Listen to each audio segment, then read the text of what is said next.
All right, we're holding by the book of Leviticus chapter 18. Again, we're on holding by the book of Leviticus chapter 18. We're still in verse 2. Be in verse 2 for a while, I think. And the Torah says in verse 1, "Vaydaber Shema Moshe lemor."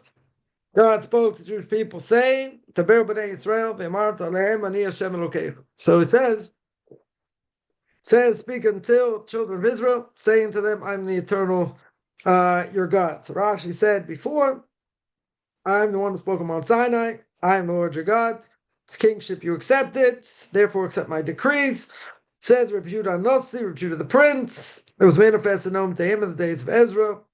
If they would ultimately revolt, Jewish people would ultimately revolt against restricting sexual relations. Therefore, it came to them with a decree emphasized by the words, I'm the Lord your God. Understand well who imposes this decree upon you.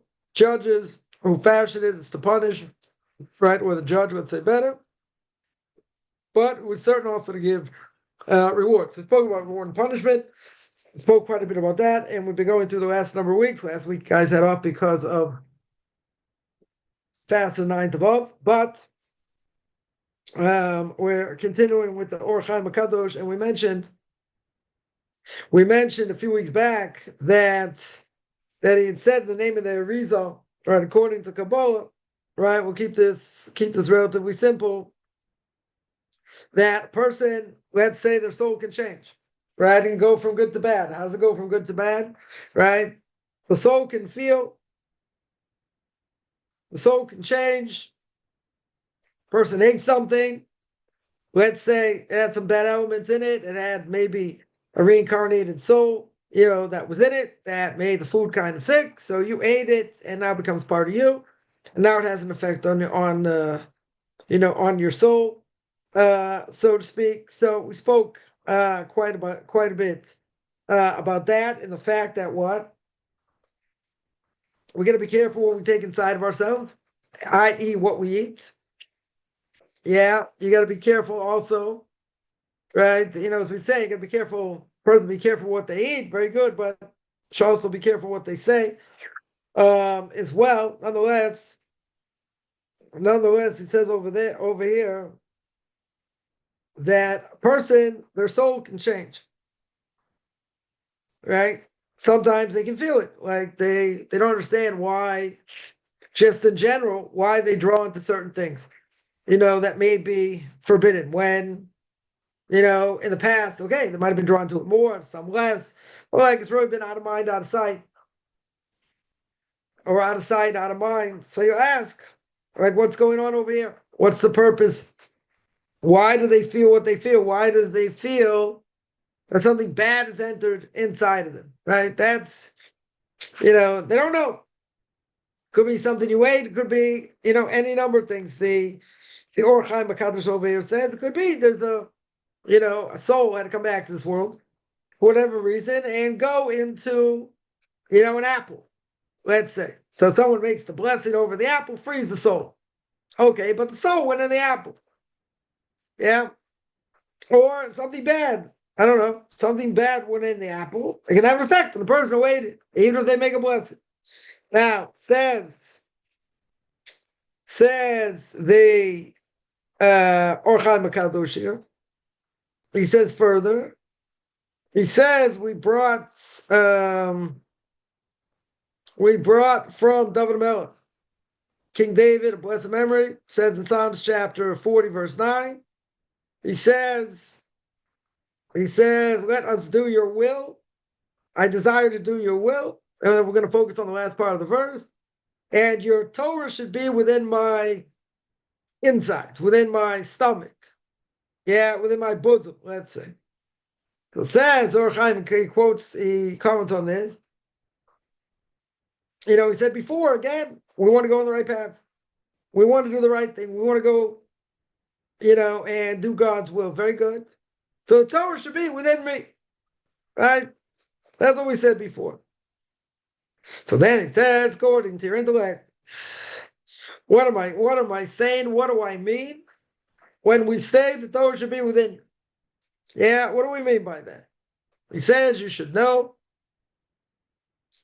because anything, whether whether it's something that grows in the ground, it's a tree, it's a plant, right? Maybe something like that, or something that has to be in the world. Yeah, it's forced into the world, but it has a soul, right? It has one aspect of the soul, what we call the nefesh behemoth, right? That's what everybody has, right? Animalistic side. Now, plants and animals, they also have a soul. Only one aspect, of the soul. Very good. God controls it. But if it didn't have this thing, it would die, right? Essentially, it would die, right? It's a basic thing to keep it alive. Yeah, so he tells you whether it's something that has to be in the world or whether it's something that's a good omen in the world.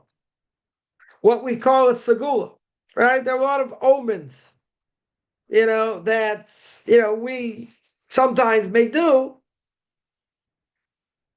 or we may try and use in order for it to have positive influence on us. Or God forbid, the other way, right? The Gemara says if a person would say, this piece of bread fell from my mouth, and now, I'm going to have all this bad luck. Or, black hat walked in front of you, 7 years bad luck. Or you broke a mirror, same thing. Right? You can have negative things. You can have, positive things as well. Right? Nonetheless, they're omens. Now, the problem is, in the first case, if a person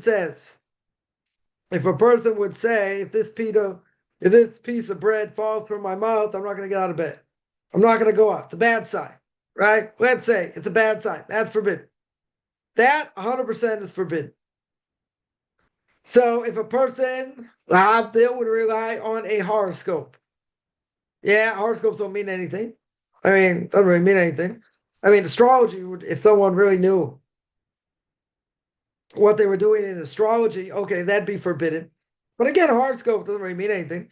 But if a person reads in their horoscope, and the horoscope says, today's going to be very bad, don't do anything, stay home, whatever, and a person believes it, that's forbidden. That 100% forbidden. Same case we mentioned, the Gemara says, a piece of bread fell out of your mouth. And you're going to say, oh, if it falls out of my mouth, then it must be a bad sign. And then I'm not going to do this and that. That's forbidden. So they ask a question. So Gemara asks the question, what about Eliezer? What about Eliezer Eved Avram? Eliezer, Avram's slave. What does he say? He seems to say one of these things. He says if the woman says, I'm going to draw water for you and for your camels, I know she's the right one. Yeah, I know she's the right one. How's he allowed to rely on that? He says the prayer and says, God, help me over here. Okay. Yeah. But if she does this, that, and the other thing, I know she's the right one. Very good. The commentaries ask, can't rely on that. Right? It's an omen. You're not allowed to rely on omens. So you could say, what would be a simple explanation? You could say it's before Torah is given. So if before the Torah is given, doesn't apply. Right? It should be okay. Now, we're not going to say, Eliezer, his slave, kept the Torah before it was given. We say that by Avram, Yitzhak, and Yaakov, and whatever that means. But we don't say that by, we don't say that by a slave. Right? Even if he's a trustworthy slave, doesn't matter. Right? We're not going to say, oh, it was before the Torah was given. Right? He can rely on it. Now, he's not Jewish, right? Is this one of the Noahide laws? Not relying on omens? I don't think so. Right? If you put it in the category of sorcery, maybe. Right? Maybe it'd be forbidden. Right? Forbidden for non-Jews. Nonetheless, Gemara asks the question. So seemingly it would be forbidden for non-Jews to do this also. Yeah, we're talking about a slave, and the status that Eliezer had, in the house of Abraham, very good. So you say, how can he do it? What the Gemara asks. Not my question. Gemara asks the question. So what's the answer? What's one answer? One possible answer. One possible answer is, even though we said that prayer, even though he said whoever's gonna give water for me and for my camels, she's going to be the one. Did he rely on it 100%?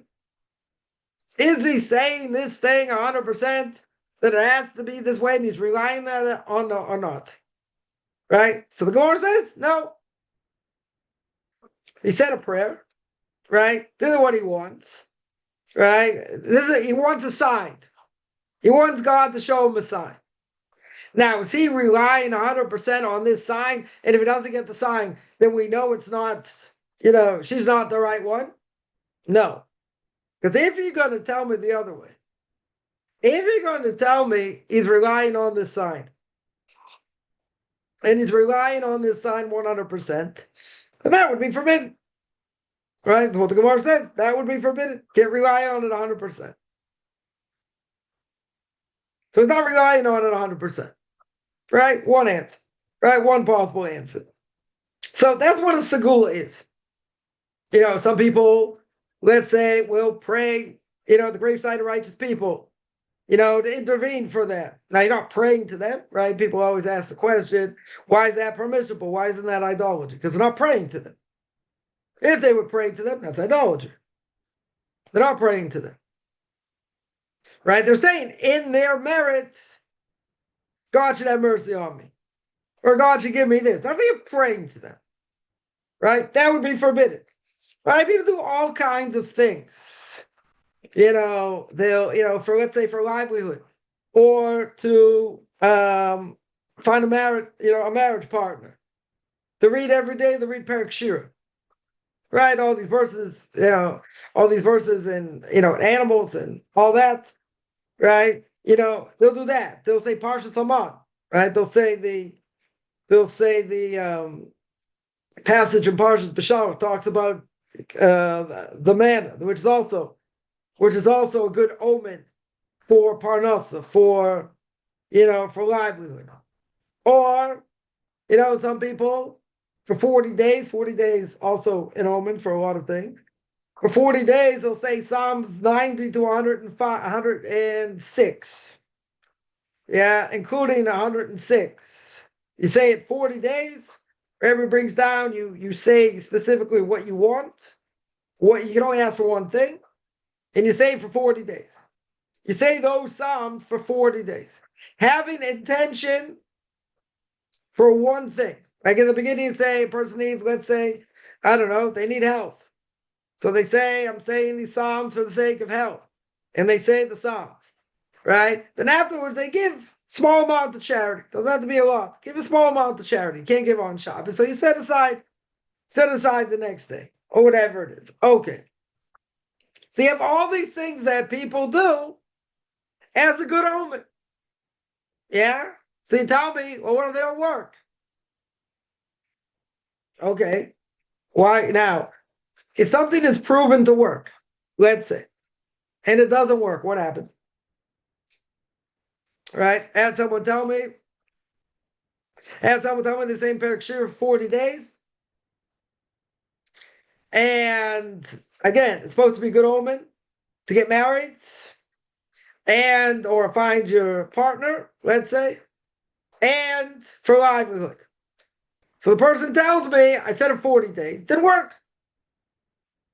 Not only did I find a marriage partner, which they might have now, I don't know, right? They haven't found a marriage partner. They said financially it's worse. Financially it's worse. So I said, what do I do? So my answer was, you keep saying it. Do another 40 days. Yeah? Again, are these things guaranteed? They're good omens. Good things to do. Does that mean it's going to change it? Some people have seen miracles. They've done that. It worked. Now, why would by other people wouldn't work? If it's something's been proven. Because there are other factors going on. God can say, okay, you can pray as much as you want. Kind of like Moshe Rabbeinu, 515 prayers, God still not change his mind. Now, you can ask the question, why did he pray so many times? Okay, not the topic for now. But the idea is, God says, I'm going to help you. And Moshe Rabbeinu didn't give up. That's the power of prayer. But in any case, God says it's not going to change. Now, we're not given that knowledge. We're not privy to if God's going to answer us or not answer us. right? So even if it doesn't work, you do it again. Or you do it a third time, a fifth time, whatever. You keep doing it. Never, it doesn't go to waste. But God can say, no, it's not going to help. Yeah? Prayer never goes unanswered. Even if it goes unanswered for you, it can help other people, right? It can certainly help other people, right? An example, we mentioned the story before. Story with Nachshon Waxman was a Israeli soldier held captive more than 20 years ago, and the IDF, Israeli forces, knew where he was, so they made a whole plan to go get him, go rescue him, and they go to blow up the door. Door doesn't blow up. Something happened. Door doesn't blow up. They have to go in another way. Meanwhile, bullets flying all over the place, bombs going off, who knows what. And they end up killing all the terrorists. But Nachshon Waxman died. Yeah, soldier died. So they asked the father, only maybe an Israeli can ask this question. And they asked the father, what happened with all the Tehillim? What happened with all the Psalms? Now, your son died, so what happened to all the prayers? So now, what would be the obvious answer to say? The obvious answer to say would be, God answered no. That would be the obvious answer. But he didn't say that. He said at the Shiva, the morning period, 7-day mourning period, he met everybody's part of that mission. And everybody in that mission said the same thing. They all said, we don't deserve to be alive. There were bullets flying, there were grenades going off, all kinds of things. They all should have been dead. All should have been dead. It was an unbelievable miracle to that. Everybody said the same thing. So Nachshon Waxman's father said, the prayers went to them. They got saved, just my son didn't get saved. So prayer never goes to waste. We don't get answered. I spoke last night in Pirkei Avos. Right? Veschonor means techina, right at the beginning of the parsha, means to entreat, to plead. Moshe Rabbeinu pleads in front of God. Doesn't give up. 515 different prayers. And God says you're not going in. He doesn't give up. Until God finally says, stop. But he doesn't give up. Gemara Baruch says, we mentioned many times, the sword's against your neck.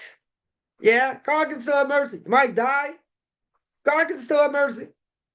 You never give up hope. Prayer never goes to waste. Right? So Rabbi says, so why don't people get their prayers answered? Why type it again? They come up empty-handed. Because they don't give it everything they have. They don't entreat God, so to speak.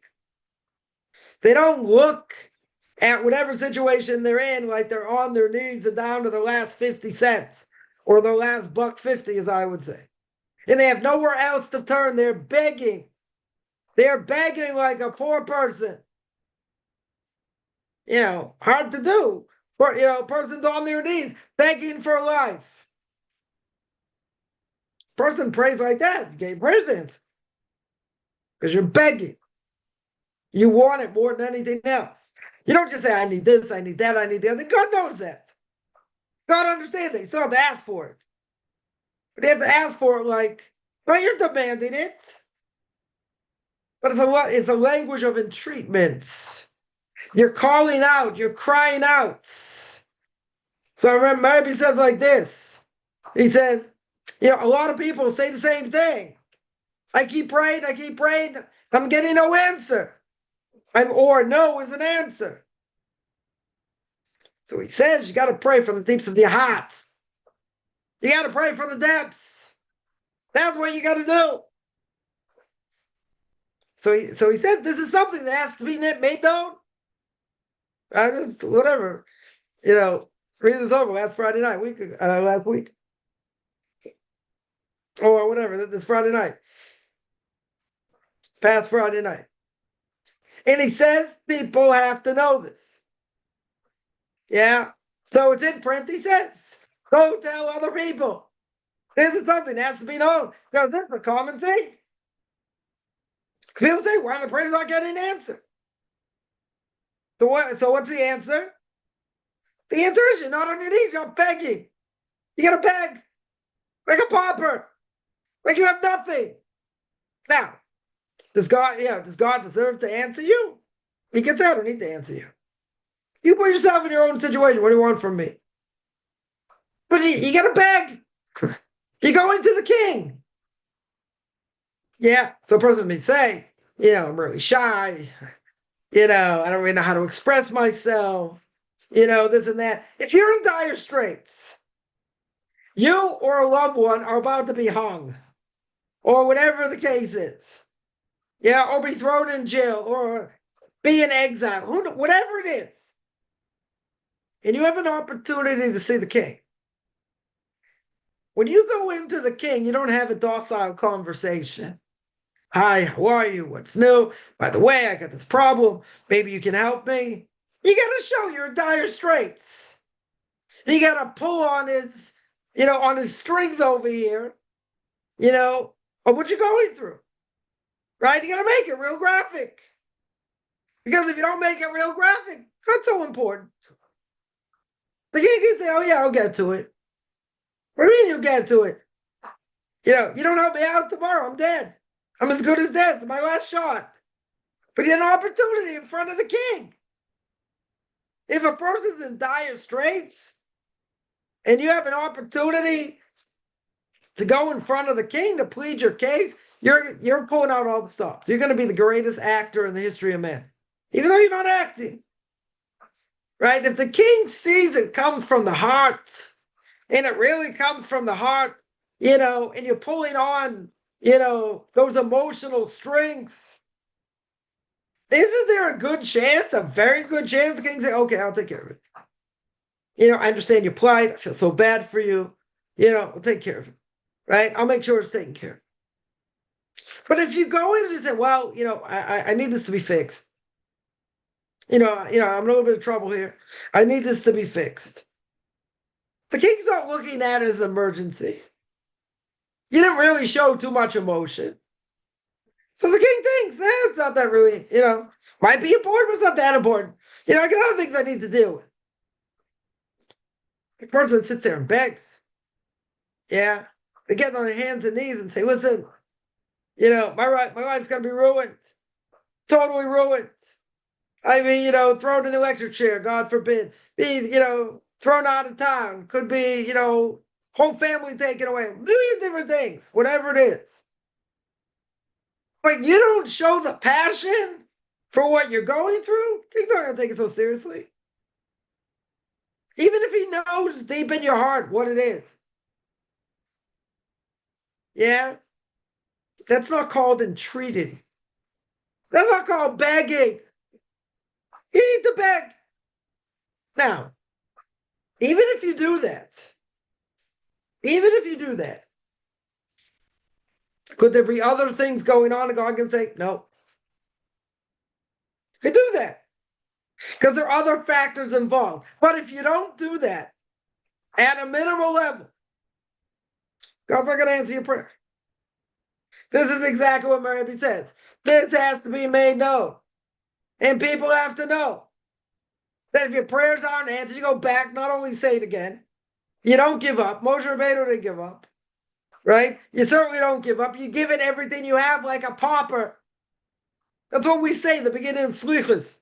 Those penitential prayers we say, that Sephardim say a month before Rosh Hashanah. They say for a whole month. It's a good thing I'm not Sephardic. Right? If you're Ashkenazi, you say it the week before Rosh Hashanah. Well, that's like one of the first things you say as part of Slichus. I'm nothing. I'm coming as a poor person, knocking on the door. Yeah. I don't have credentials. I have nothing. You're pleading your case. What's your case? Life. It's about judgment. Judgment coming up. So God could look at people's prayers very differently. Even deep down, he knows. He knows what's going on. He knows the fact you're in dire straits. It's one of 13 principles. God knows everything. He knows the thoughts of man. So why do I have to beg? Why do I have to plead? Right? What's the reason? Because you got to give it everything you have. You got to show how important it is. You got to show that you're in dire straits and you're coming to the King of Kings. And the King of Kings has an opportunity. He's got an opportunity to go like this and change it. Yeshua Hashem Gervayin. Salvation of man come in the blink of an eyelash. Or salvation of God, let's say better. Right? Salvation of God come in the blink of an eyelash. Obviously, you got to believe it. But if a person needs a salvation, is the person talking in a cool, calm, collected manner? I don't think so. They're in danger. They're suffering. And the only person that can help him is the king.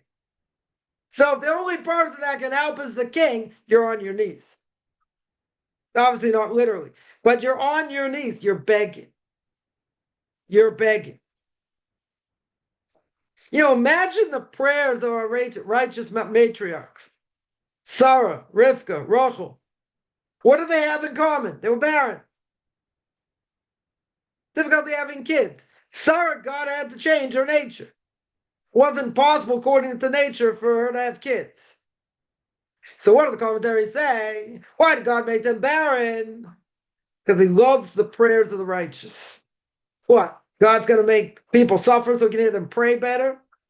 So let's analyze. If a person had a court case coming up in 2 days, a week, whatever it is. Yeah. And the court case is between life and death. That's really what Rosh Hashanah is. Right? You have a court case coming up, life and death. You're going to leave no stone unturned in order to get a good judgment. You're going to do whatever it takes. And if someone can help you, you're going to beg. You're going to be on your knees. Now, a person could have big ego or ego. As we'd say here in Israel, a person could have big ego. Say, I'll ask. Because the person has power to change things. But I'm not going to beg. I don't want to make myself subservient.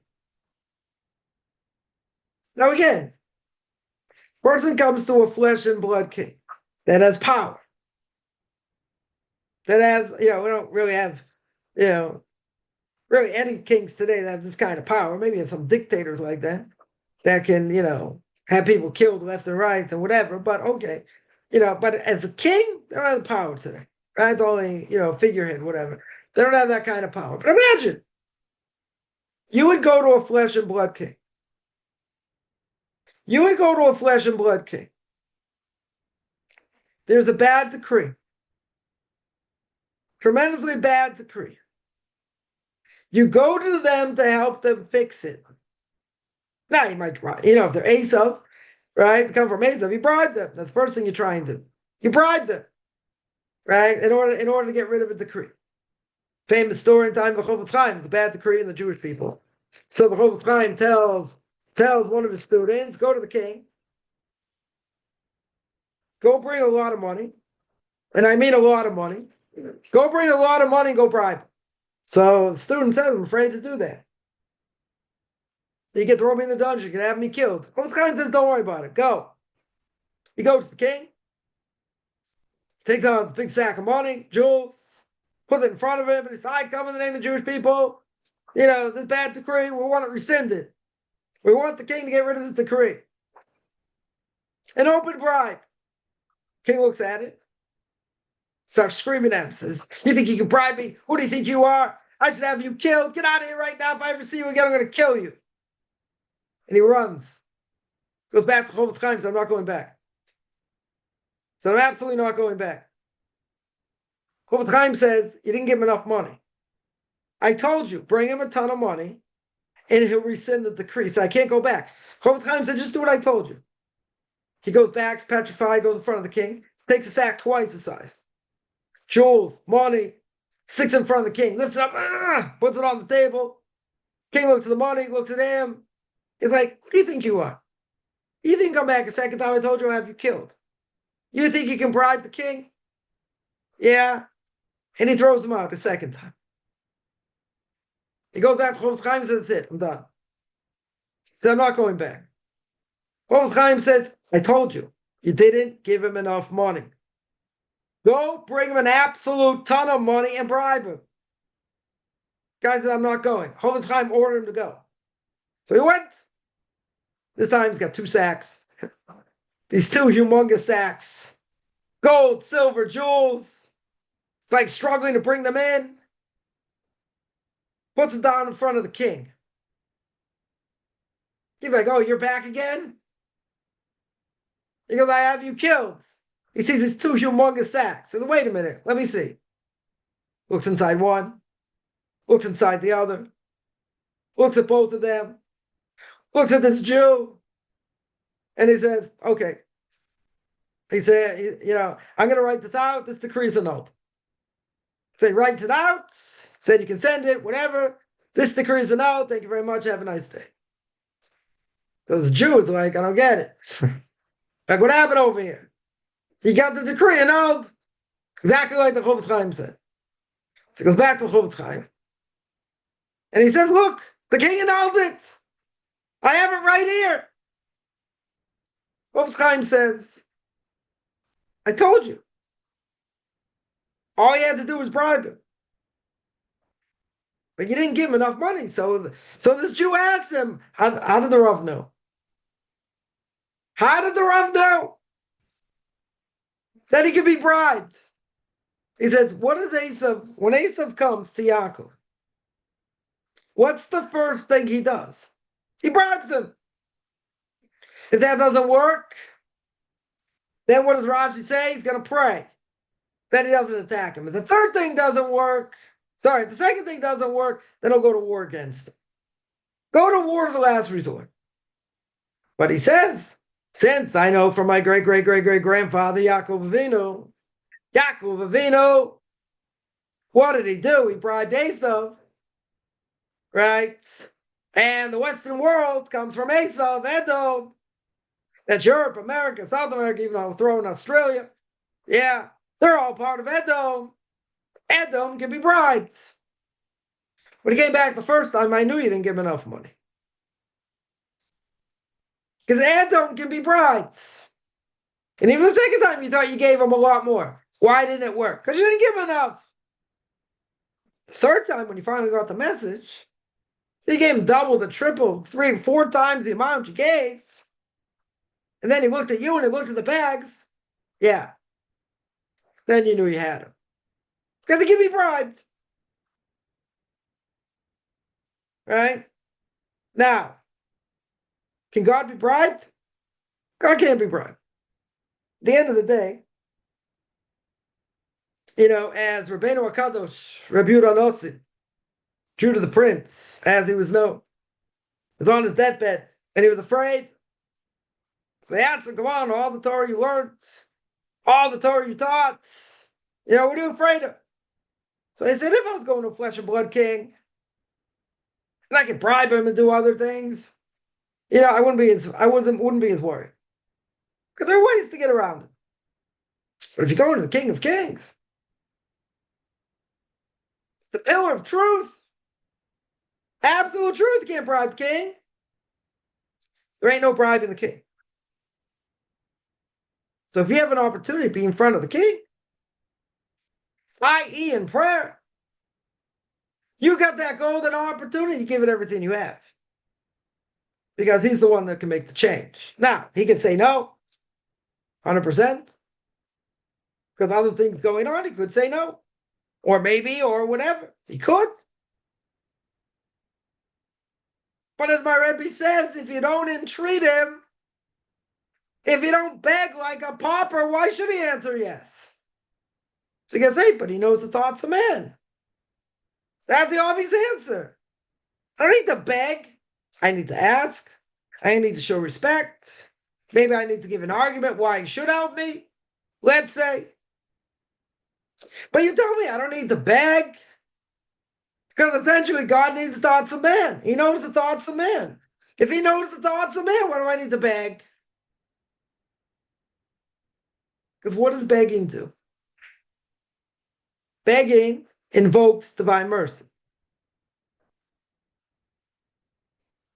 Now, even if God knows, maybe you go back to being the same person, maybe you don't deserve it, this and that, he can still have mercy. But he says if you don't beg, why should he answer you? Why should he give you a positive answer? Isn't he the one that put you on your knees in the first place? Even if you did stupid things, you went against Kaufman's 614th commandment, don't be stupid, or the 615th commandment, don't be a moron. You did to yourself, let's say, right? God said, I don't have to answer you. I have to help you. No. You're stuck in quicksand. You did it to yourself. What do you want from me? God has mercy. Why are you going to invoke mercy? You're going to say, I'm going to try this, I'm going to try that, right? I'm going to try the other thing, right? Maybe all these omens I'll try. But what's the best thing to do? The best thing is Moshe Rabbeinu did 515 prayers, all different prayers. He didn't give up. In the Lashon, the language of the Eschanon is to entreat, to beg. Isn't Moshe Rabbeinu so close to God? What does Moshe Rabbeinu need to beg? He needs to beg. This is what he wants. All he wants is to go into the land. That's all he wants. So he's got 515 different prayers to get there. And finally God tells him to stop. But he's not saying, well, can I get in? Maybe you let me in. Maybe you squeeze me in, before I die. Maybe this. He's begging. He's not just having a normal conversation. He's begging. He's in tears. He's on his knees. Because even if he doesn't deserve it, he can invoke divine mercy. But again, a person can say, God already knows your thoughts. Why do you have to do that? Because God wants to see your heart. He wants to see it on a platter. And it's not enough just to say the words. Like you're a robot. Yeah? Like you're doing it by rote. God knows that. God knows you're in pain. Right? So when you pray to him, beg to take it off. Or just say the words. You gotta be like a pauper in front of him. Imagine we had power of influence. Let's say. A lot of influence. Someone comes in, they have a tear-jerking story. Yeah, they bring you to tears. They're in tears, you're in tears. And you see where it's coming from. And you got an opportunity to help. You're going to run to help. Why are you going to run to help? Because your heart has been turned. Your heart is now full of mush. Because now you really feel bad. But you have an opportunity to help. And what brought you to help even more? To do whatever it takes to help this person? Because of the state that they're in. Now you can say, some people fake it. Maybe they fake it very well. Okay, we're talking about God here. God knows who's faking it or not. God knows if you really need it or not, or he's going to help or he's not going to help. Okay. But you don't think you're going to move him if you beg? If you tell him, listen, I'm on my knees, can't do anything, can't move, health-wise, livelihood-wise, other things. You're the only one out there that can help me. And you entreat him and you beg, should answer. Should answer in the positive way, unless there are other factors involved. But my Rebbe says you don't get off the ground. You don't get off the ground even if nothing else is involved. If you don't do this. This is the Aleph base. This is the Aleph base of prayer. It's the fact you got to entreat, you got to beg. You got to show how important this thing that you need is. Even if God knows, it doesn't matter. Right? But why does God like the prayers of the righteous? Because it comes from the depth of the heart. When someone's in dire straits, you don't pray the same way. You pray from the depths. When you pray from the depths, that moves. That can change things. But it has to come from the depths. So here, the Or Chaim HaKadosh continues. Just want to finish this thing up. and then I'll take questions. He says again, whether there's an omen, maybe something in existence because it has to be in existence, whether it's something person will do because of an omen, or something gives the person benefits, right? And the depth of the source of it, where is it from? Where does it stem from? Stems from the Torah. That what? That's the beginning of everything. Is it just like there are 4 different ways to interpret Torah? What we call pardes, pshat, simple explanation. Remez, hints in the Torah. Drash, or homiletic interpretation. So it is a both. Right? It's the source of everything. All 4 different ways to interpret the Torah. So too, he says, different types of food in this world. Yeah, as well. So he says, so too, you have certain grasses and certain natural things that are potent. Yeah, that are omens for good things. Right? So too, you have certain mitzvahs like that as well. Right? I'll give one example. Something is probably for most men out there, but we'll mention anyway. Something that is a good omen for long life. What's a good omen for long life? Yeah. So you tell me, take away the mother bird. I shoo away the mother bird, I take the eggs. That's explicit. That the Torah says you get long life in the next world. The only other command is honoring parents. You honor parents properly, you get long life in the next world. Okay. But he says there are things that are omens. So this is more specific, right? Because that's what the Torah says. The Torah says explicitly. So we'll take something that there's an obligation, certainly for a guy, doesn't necessarily apply to women, right? But there's an obligation for men to hear the Torah 3 times during the week. Monday, you shouldn't go 2 days without hearing words of Torah, right? So you read the Torah on Monday, right? Sunday, Monday, 2 days, right? Then you got Tuesday, Wednesday, 2 days, and you hear the Torah on Thursday. And then you hear the Torah on Friday, right? 3 days. So it's an obligation to read the entire parsha, right? Read the parsha once. You read the parsha.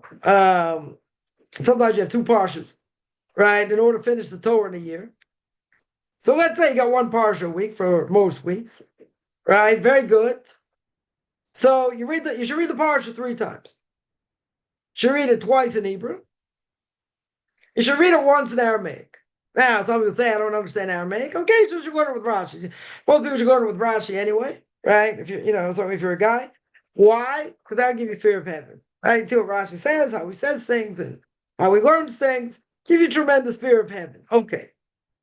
Right? Some will say you can read it in English. Right? You can read it in English. But there's an obligation, certainly for a guy, to read it 3 times during the week. Right? Twice in Hebrew and once, whether it's Aramaic translation, it's Rashi, maybe in English, whatever it is. I come on the Brisker Rav, and the Brisker Rav says, a lot of people don't take this mitzvah seriously. And he says, I don't understand why. Because there's a segula, there's an omen over here, that if a person reads it, they don't just read the words, but think about it, look at, commentaries mean, whatever. It's a segula for long life. It's an omen for long life. So ask the Brisker Rav, a blessed memory of Rav Yisrael Zev Soloveitchik, blessed memory son of Rav Chaim Brisker, the Torah Giants, according to everybody, the last generation. And he says, why don't people take it more seriously? This is something a person could do on a daily basis, on a weekly basis. And it's a good omen. It's a good omen for long life. Yeah. What can a person say? I'm morning Gemara. I'm busy. Yeah. That's taking up most of my time. But isn't The written law, quote unquote, isn't that the base of everything? Even the Karaites agree. They may disagree with rabbinical law, okay. But this is the Torah was based on. This is what all the laws are based on. I have to understand it. Very good. So how do you read it just at face value? Some people, if they don't have time during the week, when whoever's reading the Torah, they'll read it with them to fulfill one of the obligations. Reading it one time, they read it softly to themselves. Yeah, or they'll play catch up, whatever it is. There are a number of people ask this question. Maybe it's not the only one, right? This is the base of everything we do. So how can it be? A person doesn't learn it 3 times during the week. Find time to do it. Get a lot of fear of heaven by learning Rashi. Rashi's not so easy to learn. Right? Read English, whatever it is. So the Brisker Rav says, I don't get it. It's such an easy thing to do. To get long life. Now, any of these omens, right? Let's just make very clear. Even if it's supposed to grant you this, or grant you that, or grant you the other thing. Yeah? What if it doesn't work? As we said before, you do it again. You continue to do it. But there are other factors involved. People have to realize it's not just, well, if I do this and I say this, it should work. But if you're scum of the earth, no pun intended, and you're doing other things wrong, why should this help you? It's like trying to take a magic potion, and saying, okay, but you're not ready to take it. So how's it going to help you? I heard a great rabbi once say before Yom Kippur. Yeah, people looking for all these different omens. Yeah, to have a good judgment, to gain atonement. He goes, I got one good one for you. Yeah, you should write it down. He said, you know what it's called? It's called repentance. It's called tshuva. You're going to go this great rabbi's grave, and you're going to do this, you're going to do that, you're going to do the other thing. Why don't you start at the beginning? The beginning is repentance. What do everyone wants a shortcut. Now again, I'm not saying people shouldn't do certain things. It's a good thing to say Perek Shir every day? Yes. It's a good thing to say Parsha Saman, right? All about, the manna for the sake of livelihood? Yes. Is it a good thing to say, you say a whole book of Tehillim every day? The easiest one is the 4th day, right? From Psalm 90 to 105, 106. And you have intention. Every time you start from Psalm 90, you have intention. This is for only livelihood. That's all I'm asking for. Now, all these things are good things. Is that 100% a guarantee? Things are going to flip the script overnight. They're good things. If there are no things blocking it, let's say, there are no other factors involved, these things have been proven. Many people said the same thing over again. This worked. Someone tells me, right, I said Perek Shir 40 days.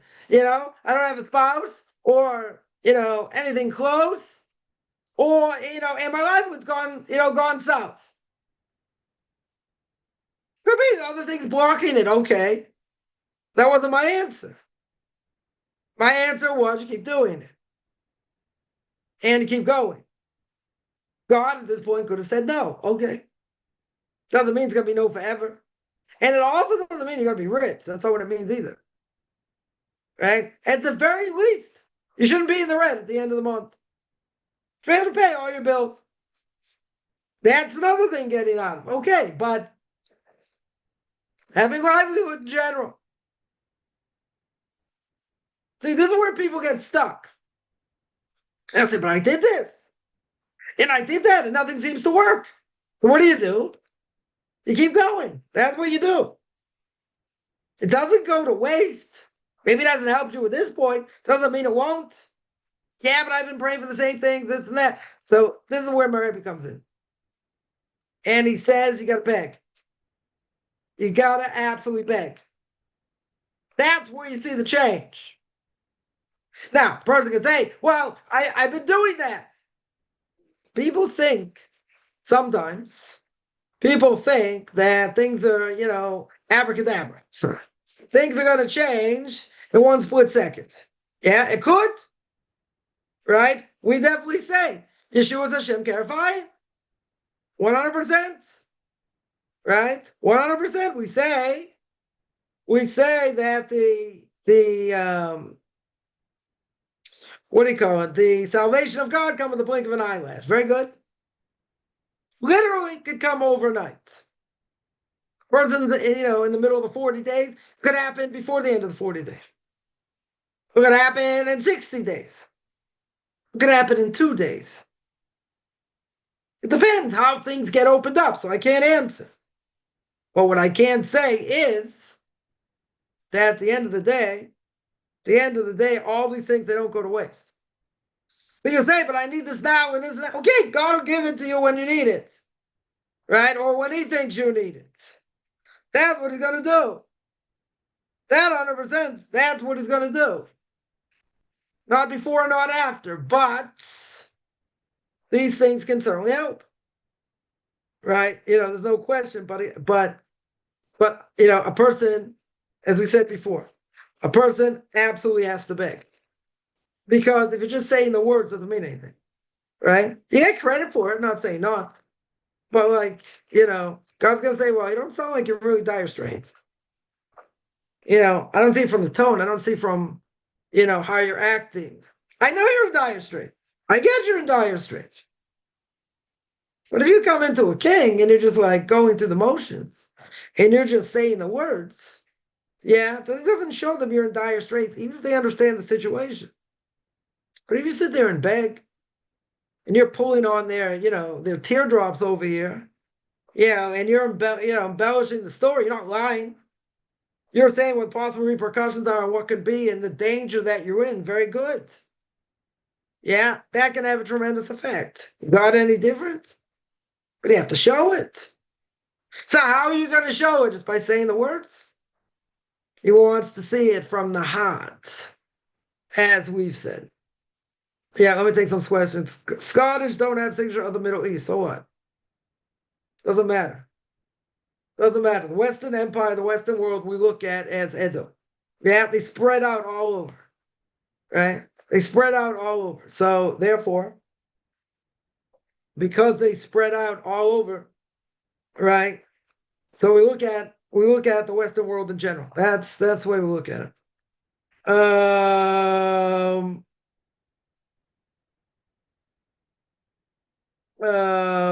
Moshe Rabbeinu was told stop praying after 515th attempts. That means we can persevere praying 516. Okay. Yeah. You can pray 2,000 and God can still say no. Right? Doesn't God have the opportunity to say you can pray 1,000,000 times? I can still say no. Yeah. But what's the point? Right? Let's not forget the point.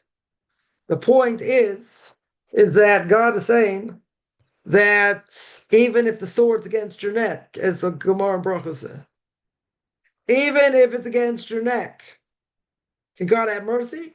Can still have mercy. Is there a possibility you'll die? Good. Very well could be. There have been people been in horrific situations, absolute horrific situations. They should have died. Yeah? And they got saved. Many different ways. Many, many different ways. But a person feels that they keep praying the same thing and they're asking for the same thing and they're not getting an answer. So they'll take it as the answer is no. That's the way they're going to look at it. The answer is no. Now, they might be right. They very well could be right. That maybe the answer is no. But what do you see from Moshe Rabbeinu? You see from Moshe Rabbeinu that even if the answer is no, you don't give up. You don't give up. Now, you can say God wasn't going to change his mind. Yeah. Yeah, God wasn't going to change his mind. But why did he tell him to stop? Right? Interesting question. Right? Let him pray 1,000 times. 725. I don't know. 630. Let him pray more. What's the difference? God will love the prayer anyway. Because now the result maybe gets a little bit weaker in God's eyes. Maybe God's going to have mercy. But he said you're never going in. So what does God finally say? He says, all right, stop. Is that the 515? Okay. But in general, we have an opportunity on a daily basis to keep asking for our needs, right? Except on Shabbos or a festival. To keep on asking for our needs. If we have the opportunity, even if the answer you seem to say is going to be no, no, no, and it's been that way for months, been that way for a long time. Yeah? Doesn't mean it's not going to change. I had something in my own life a while ago, a couple of years ago. More than a couple of years ago. And day in and day out, I said, this is not going to change. Okay. I understand. There's a track record, other things. Things aren't going to change. And it did. It did. It went against nature. Absolutely against nature. Why did it change? Can't answer. I have no answer. If you're doing the same thing, let's say you're asking for the same thing, or like what's going on in your life, i.e., let's say by money, how much money you're going to make, more or less, right? Let's say, and it's consistent. You don't expect to get a windfall. Why would you expect to get a windfall?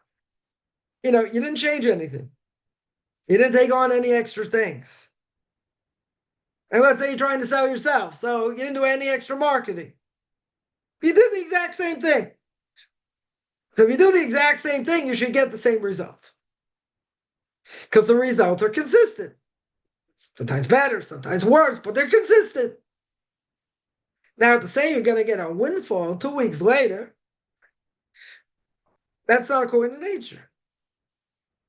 Because that's never happened. So what changed?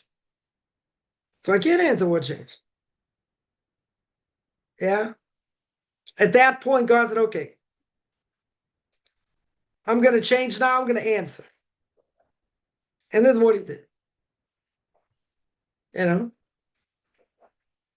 I can understand if someone did something, let's say, Mesiras Nefesh, something tremendous self-sacrifice, unbelievable self-sacrifice, that could open doors. I know someone definitely happened to. Livelihood issues, spiritual issues, did something that the person had to do. Very hard thing to do. And guess what? God opened up doors.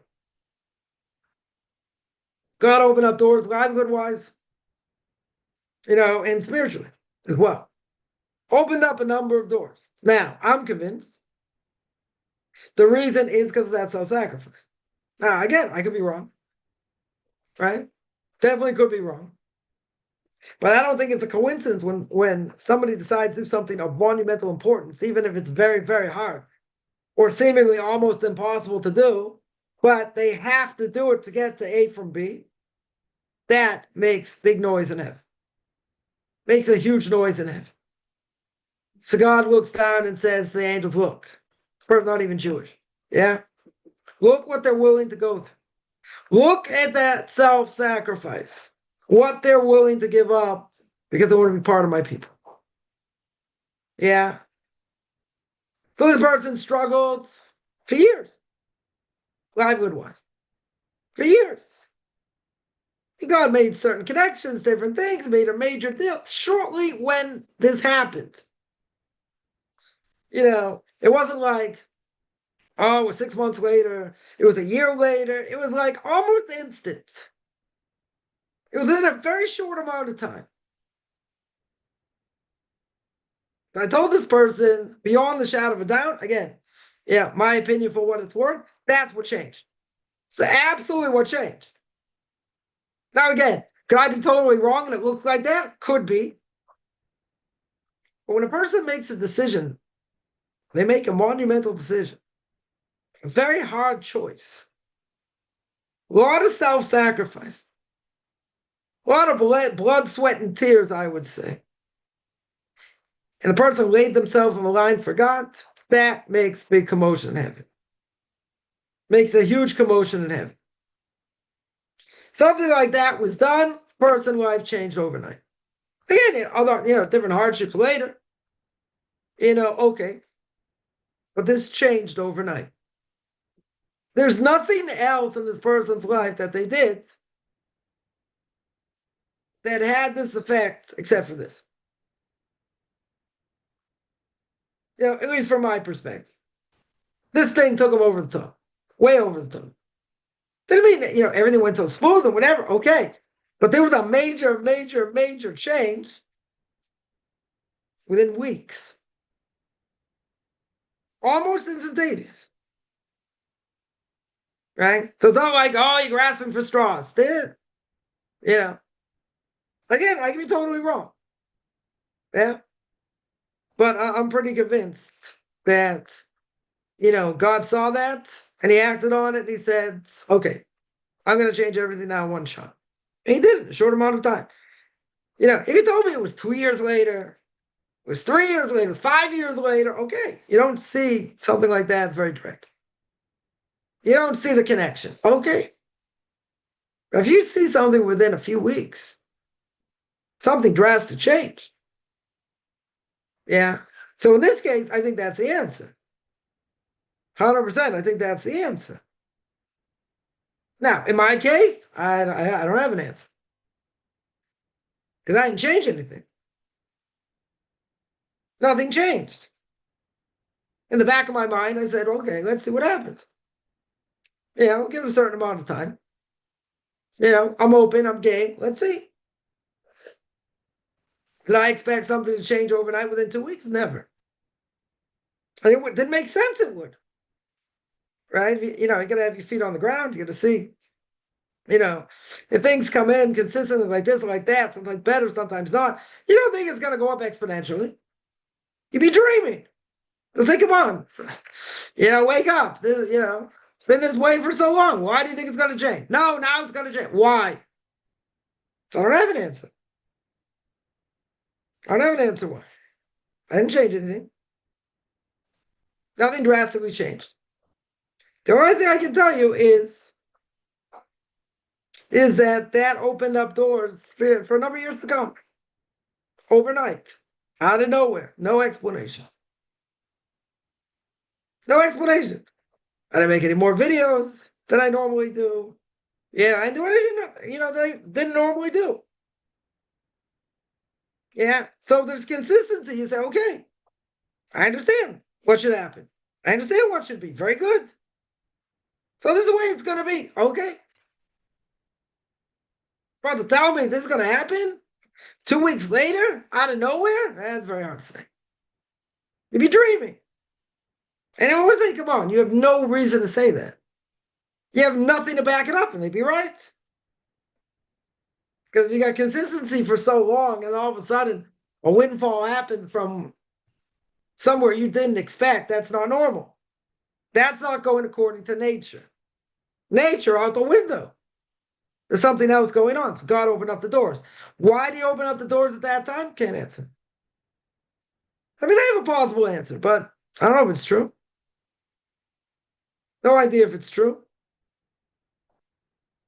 Yeah, could be self-sacrifice. Did something I didn't want to do. Then I got burned in the end. Okay, so I did what I had to do. So maybe that was self-sacrifice enough to say, okay, I'm going to turn the corner.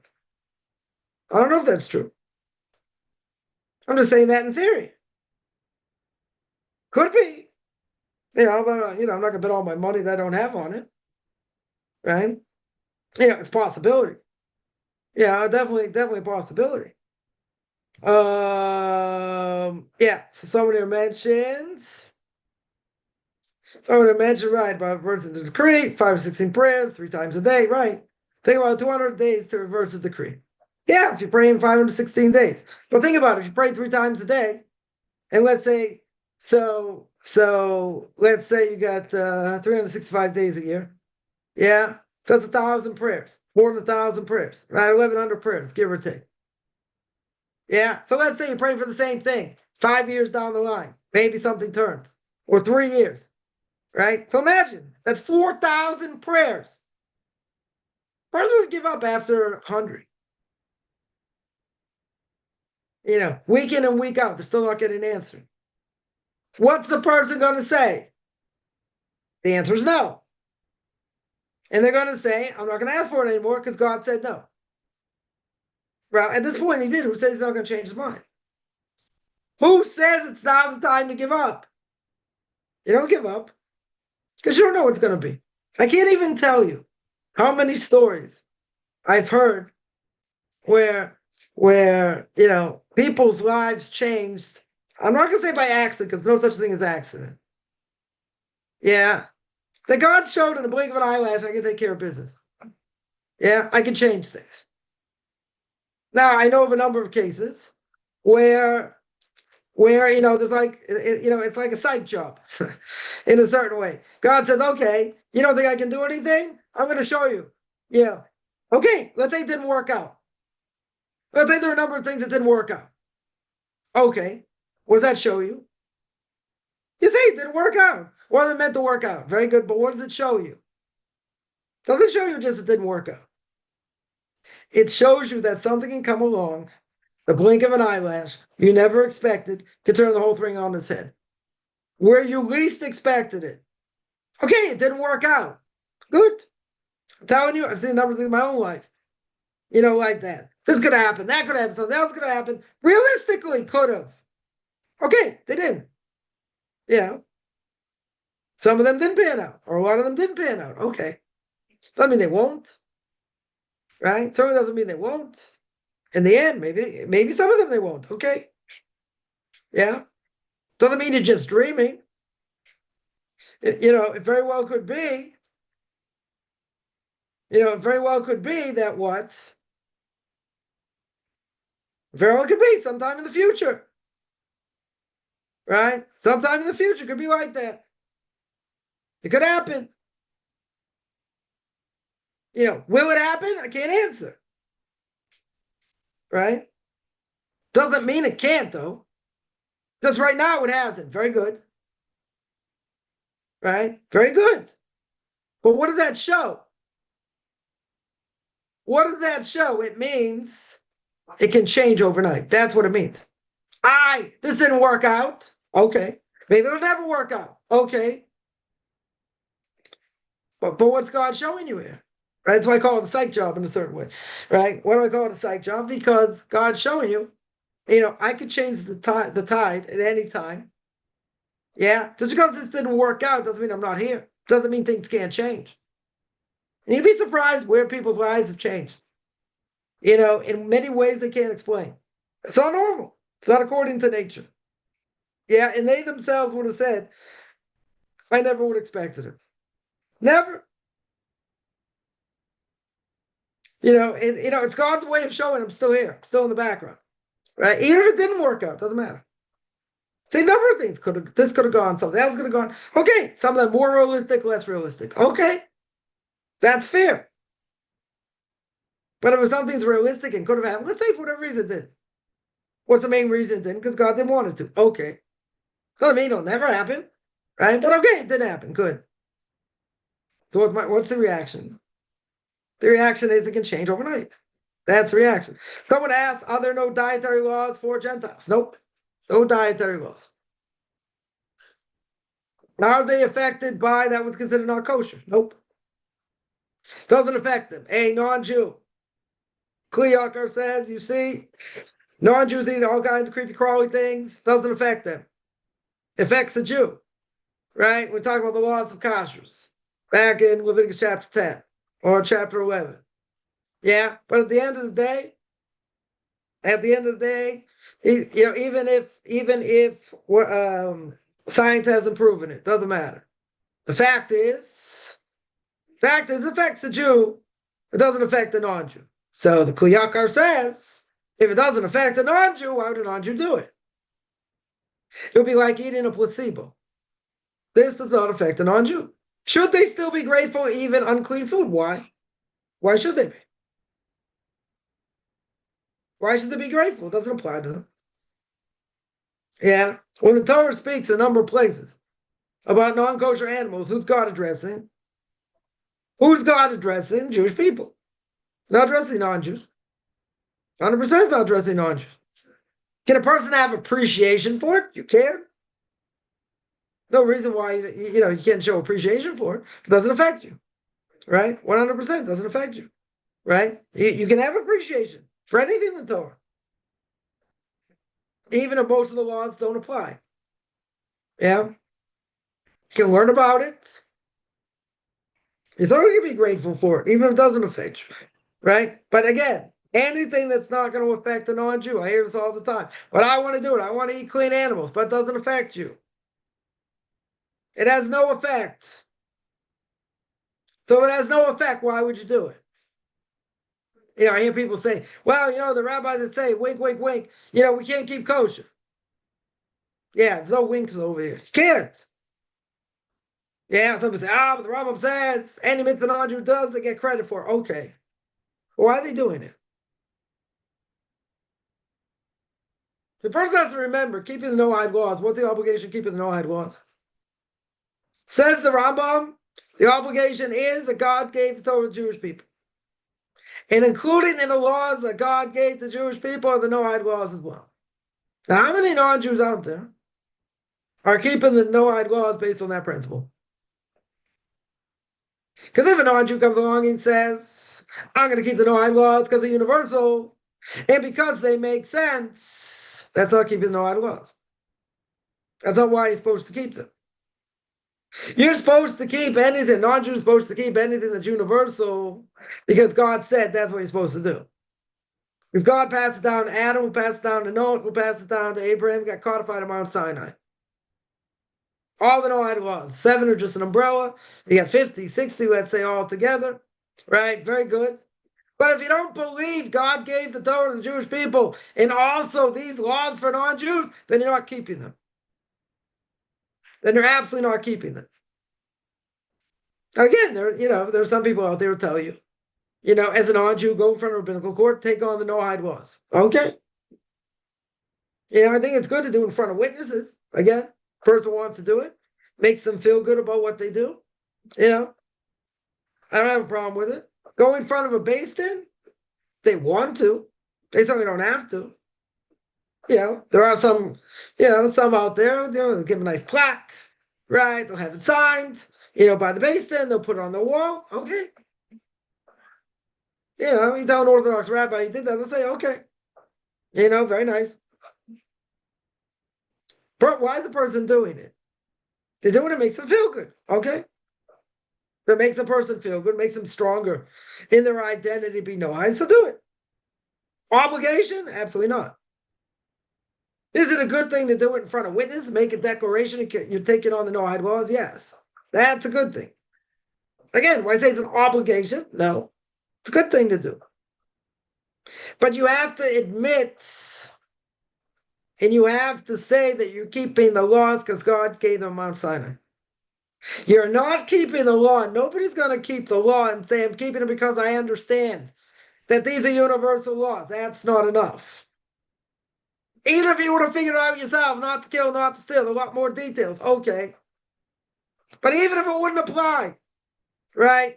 Meaning, even it would be things that only apply because I figured it out.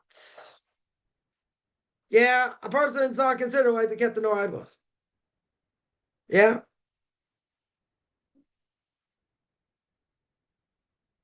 That's a problem. And guaranteed, most people not aware. Makes sense. But God gave the Torah to Jewish people. This is included. So you get some super no-hides that say, I want to keep it anyway. I want to keep kosher, this and that. But again, Kliyakar answers for that. Why would they do it?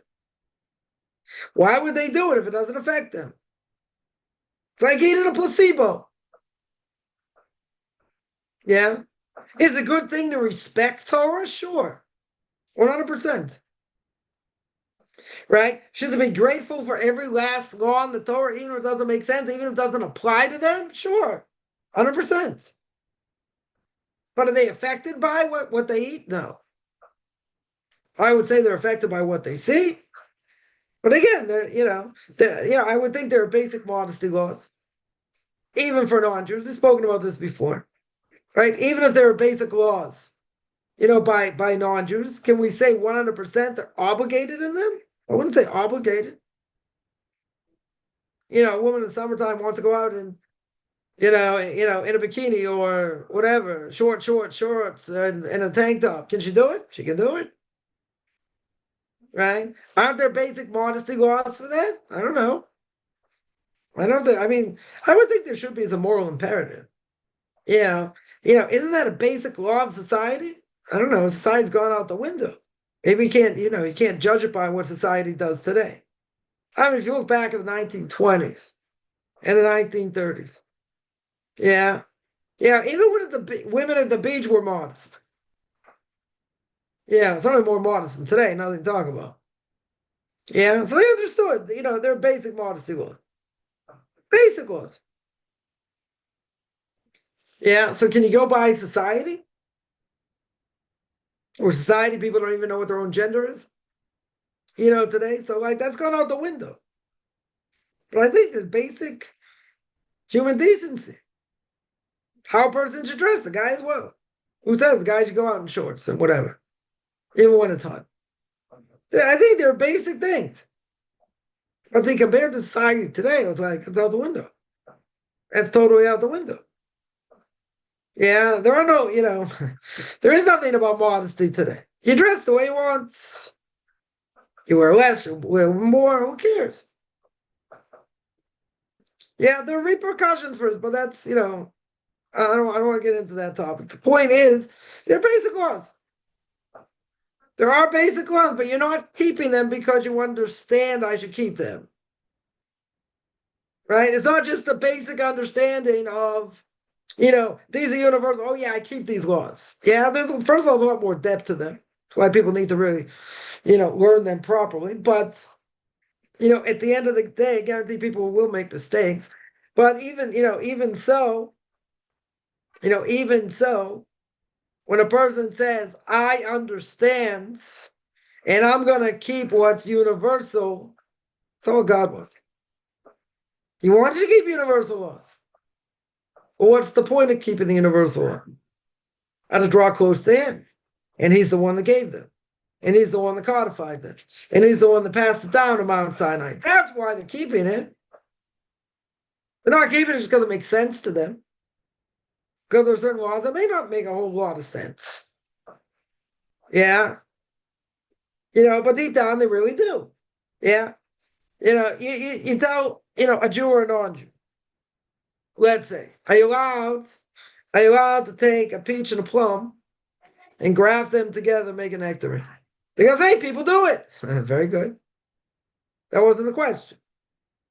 Should it be done? They'll say, what's the problem? Well, the problem is I'm playing with creation. I'm making a new species. So you could answer, well, if God didn't want a new species, he wouldn't allow it to be done. There'd be all kinds of mutations and it wouldn't last. Very good. God allows it to happen. That means it's a good thing. I don't know if it's a good thing. You're allowed to eat it. Even if a Jew did it on purpose or a non-Jew did it, doesn't matter. A Jew's allowed to eat it, get benefit from it. You're still allowed to get benefit from it. Okay. But again, if you would ask a secular Jew or a non-Jew, is there a problem with that? Can you think of any problem with such a thing? They could say, I don't see a problem with it. What should be the issue? You're making a hybrid between two different species. Essentially, what you're doing is you're playing with creation. Or, there is no coincidence here. Or you take a donkey and a horse and you make a mule. Yeah? Now, God doesn't stop you from doing it. You see, there are mules in the world. Mule's a very strong animal. It's only one problem with the mule: sterile. Cannot reproduce. Now, a person may say, well, you think that's the reason? I don't know, you got a better reason?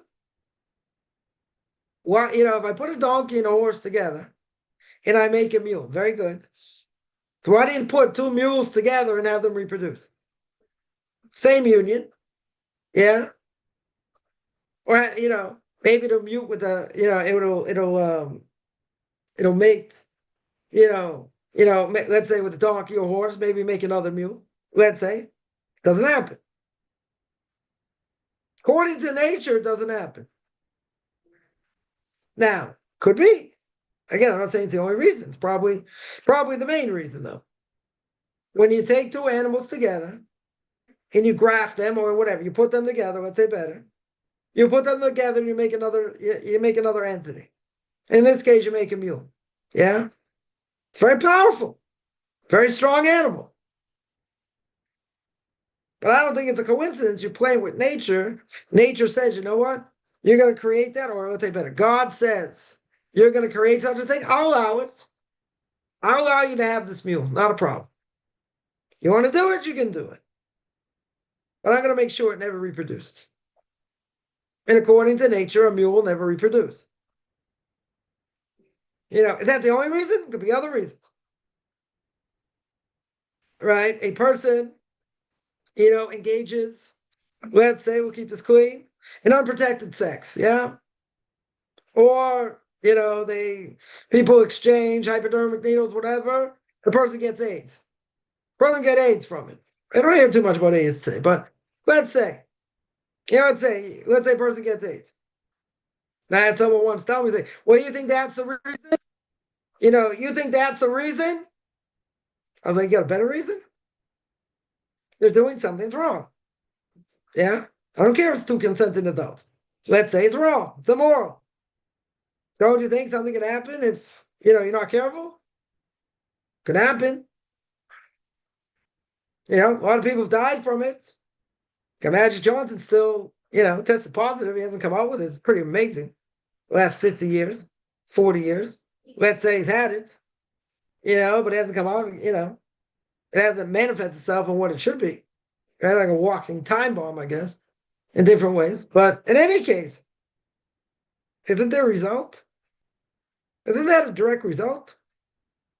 They say, oh, you could say that. Well, I just did. I'm like, you got a better explanation? They're like, oh, come on. That's not the reason. Tell me the reason then. What's the reason?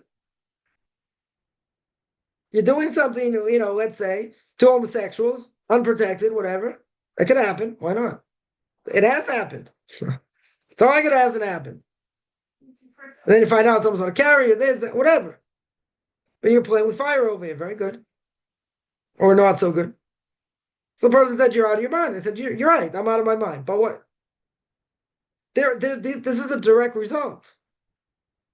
You want to skew the results and say, no, it's not from that, it's from something else. But they're saying where it comes from. 100% they're saying this is where it can come from. That's where it normally comes from. Either it's unprotected sex, someone was a carrier, right? Or through drug use, using the same needle. Yeah? That's where it comes from. Or it came from monkeys, that's where it started. I don't know if it's true. Whatever, it doesn't matter. It's an end result. It's a pretty simple end result. Yeah. It's like, oh, you're crazy. Okay, I'm crazy, but, and I think it's pretty clear. Yeah, definitely pretty clear. So, you got to ask a different question. The different question is, I basically answered the question, but the idea is that if it doesn't affect the non-Jew in that way, like it does the Jew, a non-Jew's not going to do it. That's what the Kuyakar said. Right? A non-Jew's not going to do it. Now, even if a non-Jew, let's say, is not going to keep kosher, can they appreciate the kosher laws? Yes. 100%. Can they appreciate any law in the Torah? Sure. No one's saying you can't. Right? To go out and do it's a different, it's a different issue. Definitely this different issue. Definitely, spoke about that in, what do you call it, the class I did on the Noahide laws. Someone asked in what ways can we help to a recently deceased person's neshama? Say tell them. Can have someone say Kaddish. They're Jewish. Yeah. Have someone say the mourner's prayer for them. You can learn in their merit. Say Mishnayos. Right? A person can learn Mishnayos in their merit. Yeah, you learn Torah in their merit. Yeah, a lot of things. A lot of things you can do. Somebody asked 1 second. Let me just see here.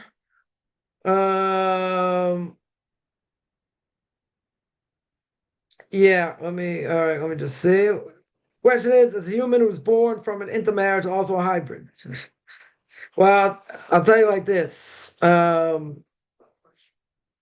If the person, it depends. If the person, I mean, they're a hybrid. Yeah, it is true. They're going to be a hybrid in either case. The question is the person going to be Jewish or not? Now, if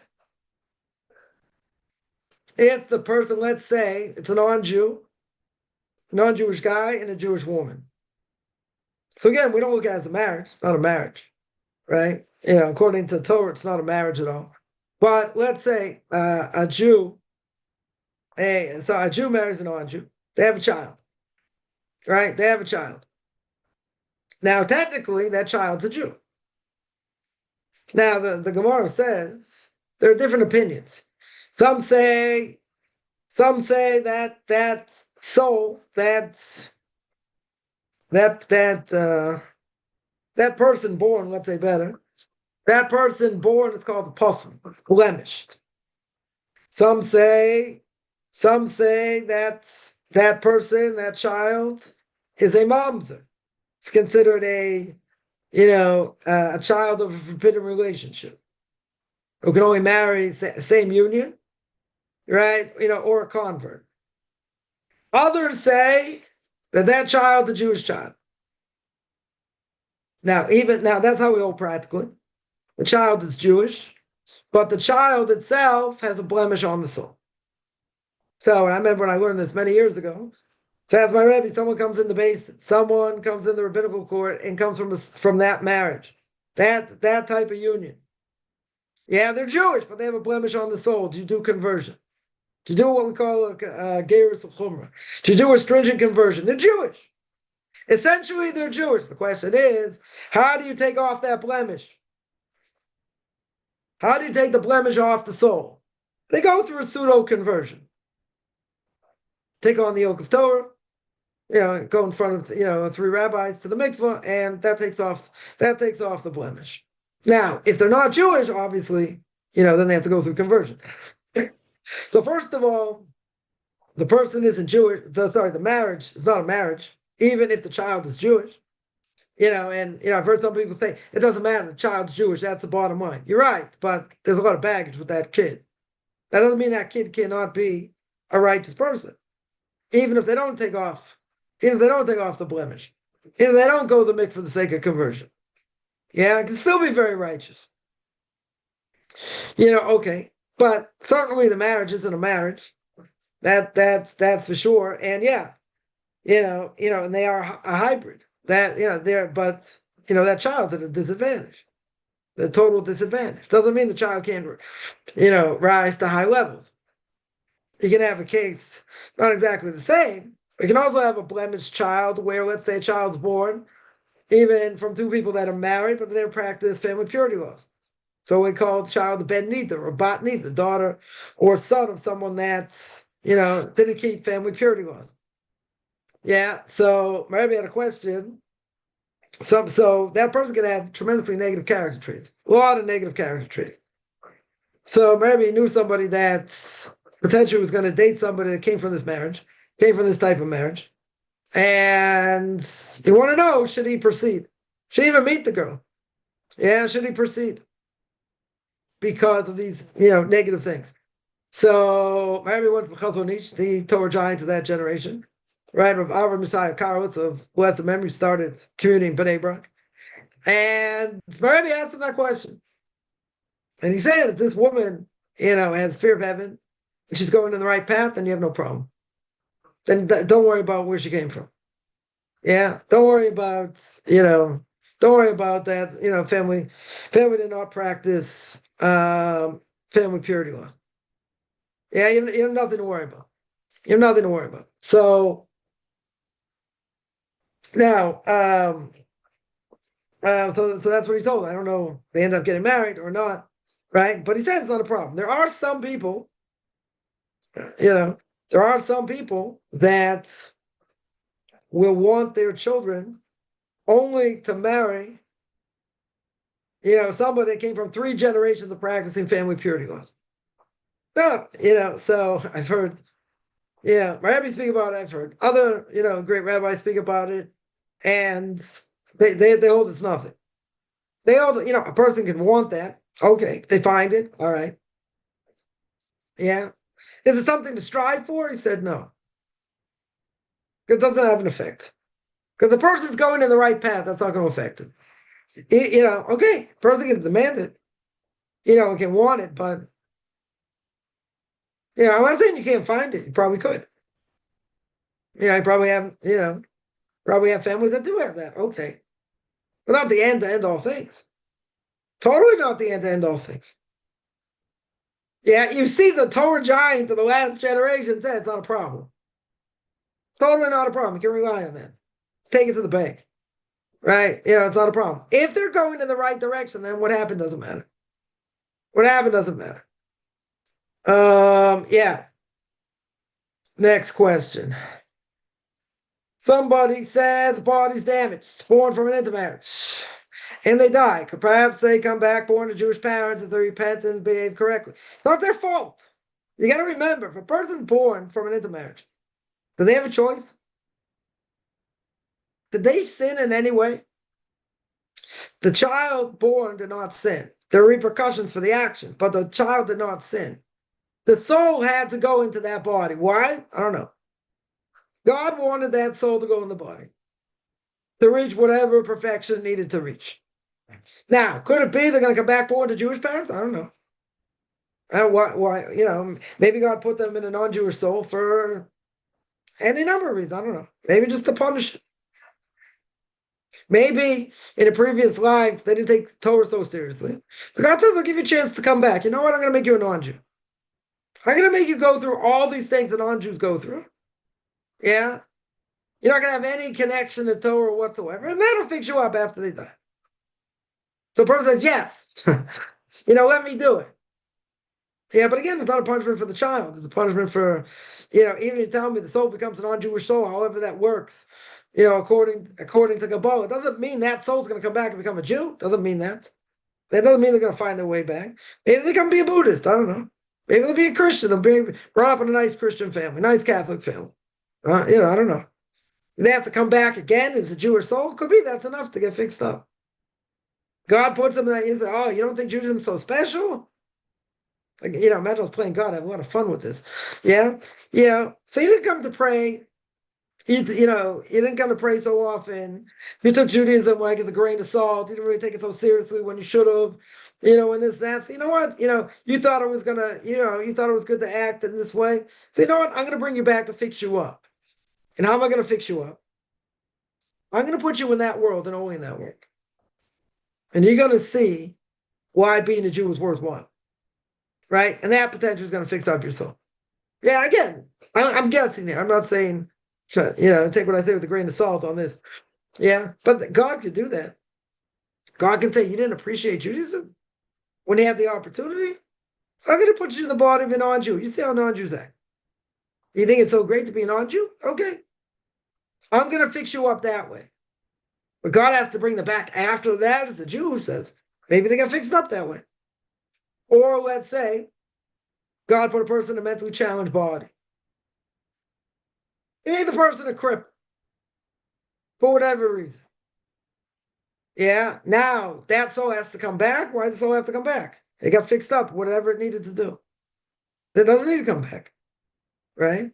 Doesn't need to come back, right? So you're asking, maybe they have to be born from Jewish parents to behave correctly. Who says? Who says that's the case? Right? Could be that's their punishment. They didn't appreciate Judaism. God puts them in a non-Jewish soul. Now they'll appreciate it more, and then once they die, they'll get fixed up. But who says they have to come back another time for that? Right? So, it's also not going to get totally lost. It's not going to get necessarily obliterated. It might, but it could be.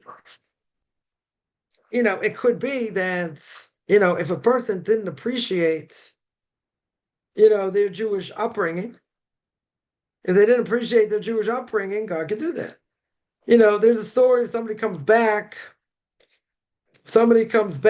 as a piece in a wall. Why a piece in a wall? A piece in a wall of a synagogue. They didn't come. They didn't come to pray on a regular basis where they live. So you know what God says? You know what? You don't want to come and pray? I'm going to give you an opportunity to come back. Yeah. How am I gonna give you an opportunity to come back? I'm gonna give you the opportunity to come back in as part of a synagogue, a wall in the synagogue, and you're gonna have to sit there and listen to all the prayers 3 times a day. Because you didn't use the synagogue measure for measure, I'm gonna make you part of that wall, and after however much time, you need to hear all these prayers, then I'll take you out of the wall. And then you get fixed up. You come back as an inanimate object. Yeah, measure for measure. So that would make sense. Yeah, that would absolutely make sense. Yeah, you're the synagogue where you live, so I'm going to bring you back to fix you up. So you'll be in a synagogue, so you'll be hearing all these prayers, 3 times a day, 5 times a day, 10 times a day, whatever it is. You'll hear it all the time until I decide you heard it enough that you get your soul fixed up. What can the parents do fail to keep purity going to account to the effects of the child? Nothing. There's nothing they can do. They did it. Once the action is done, it's done. The only thing is, can the child goes through conversion, right? Goes through what we call a gerus l'chumra, a strict conversion. So if they go through a strict conversion, they can take the blemish off. It's done though. What the parents did was done. Yeah, in a similar case, not really so similar, but I'm going to mention it anyway. Somebody, and I get this question all the time. Somebody already had circumcision. Yeah, a guy already had circumcision. Very good. Yeah, now he wants to convert. Well, since the circumcision was done for the sake of conversion, right? Let's say probably that's the case. So they say, I'm going to go through another circumcision. Well, you can't. There is no other circumcision. We'll keep this clean. There's no other circumcision. Why? Because the foreskin's already taken off. Yeah? If the foreskin's already taken off, right, might be a little bit, might have to do. Whatever, take some of the skin off the top, okay, whatever it is. But in general, if everything's been done, what am I going to do? You're going to bring in a moil. Someone who does circumcision, say, okay, go to work. He's going to say, well, there's nothing to work on. It's already been done. Very good. So what do you do? The only thing you can do is draw blood. That you can do, we call hatafas dambris. Right? You draw blood. Right? I usually do it right before you go to the mikvah, whatever. You draw a little bit of blood, it heals and that's it. Yeah? But it's already been done. Once it's already been done, certainly it hasn't been done for the sake of circumcision. Since it's already been done, it's been done. Right? Once it's been done, it's done. What can I do? So the only thing you can do, since you can't take anything else off, nothing else to take off, so you have to draw blood. That's it. The parents can't do it. They can repent. They can repent for what they've done. That they can do. They can repent for, and let's say now they start taking on the family purity laws. Okay. But it doesn't change the status of the child. No matter how much they repent, the deed is done. Yeah, no pun intended. What they did, they did. So they can't fix it. There's no way to fix it. The only thing is, the person themselves can fix it by taking the blemish off. Parents can't fix it. Parents can repent, for sure. Yeah, but there's nothing they can do. They cannot counter that effect. They have no power to counter that effect. If they have no power to counter that effect, okay, they can repent for themselves.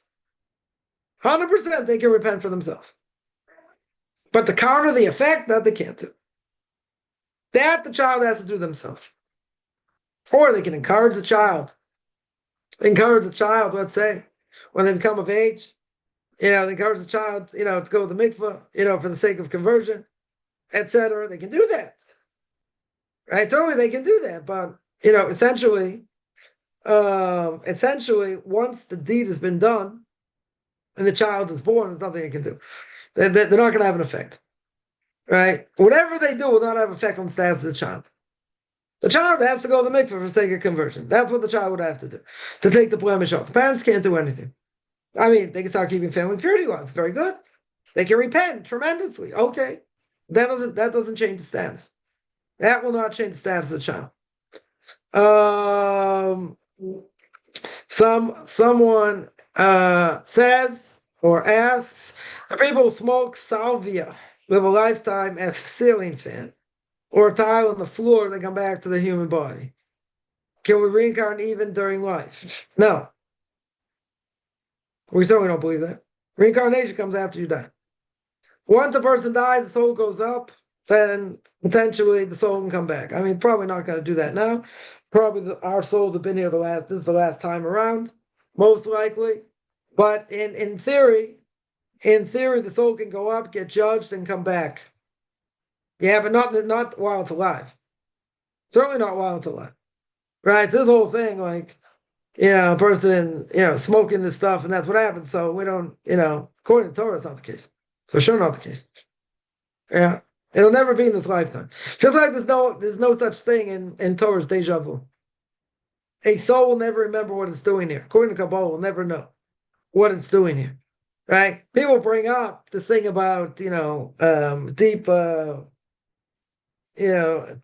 it called? Deep regression. Being put under what's the word? Put under deep hypnosis. Yeah. And so there's stories of people recounting past lives under deep hypnosis. Now, that I can't explain. I asked one of my rabbis, the blessed memory is very much steeped in Kabbalah.